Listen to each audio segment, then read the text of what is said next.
derivative chain rule አሳያችኋለሁ እዚህ ጋር ምሳሌ ሰጥቻለሁ f of x is equal to sin of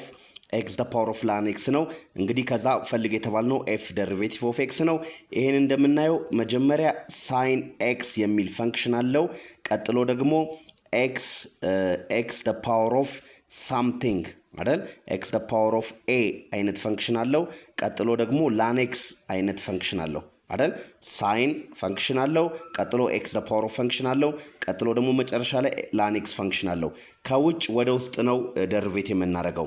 አሁን የsin x ደሪቬቲቭ cos x ነው አይደል sin ደሪቬቲቭ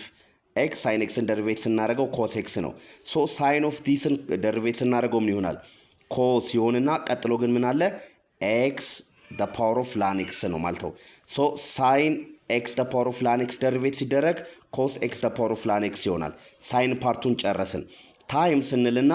x the power of ፓርቱን ደሪቬቲቭ እናደርጋለን እንደምናውቀው x the power of a ደግሞ ደሪቬቲቭ ሲደረግ x the power of a ይሆንና ln a ይሆናል so x the power of a አችን ግን በዚህ ጊዜ ln x ነች አይደል x the power of ln x ይሆንና ታይምስ ln of ln x ይሆናል መጨረሻ ላይ የln x ደሪቬቲቭ ነው ln x ደግሞ ደሪቬቲቭ ሲደረግ ln x ደግሞ ደሪቬቲቭ ሲደረግ 1 over x ነው so times 1 over x ይሆናል ማለት ነው so የsin x ደሪቬቲቭ ባጭሩ f derivative of x አችን ምን ይሆናል ማለት ነው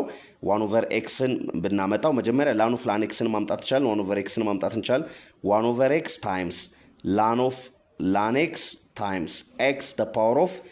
ln x ይሆናል ማለት ነው ቀጥሎ መጨረሻ ላይ cos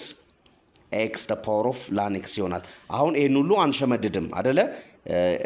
f of x equal to sin x the power of ln x ደሪቬቲቭ ስናደርግ በሽምደዳ አይደለም እዚህ የደረስነው ስቴፕ ነው የተከተልነው sin x ደሪቬቲቭ አደረግን cos x the power of ln x መጣ x the power of ln x ደሪቬቲቭ አደረግን x the power of ln x ደሪቬቲቭ ስናደርገው x the power of ln x times ln of ln x መጣ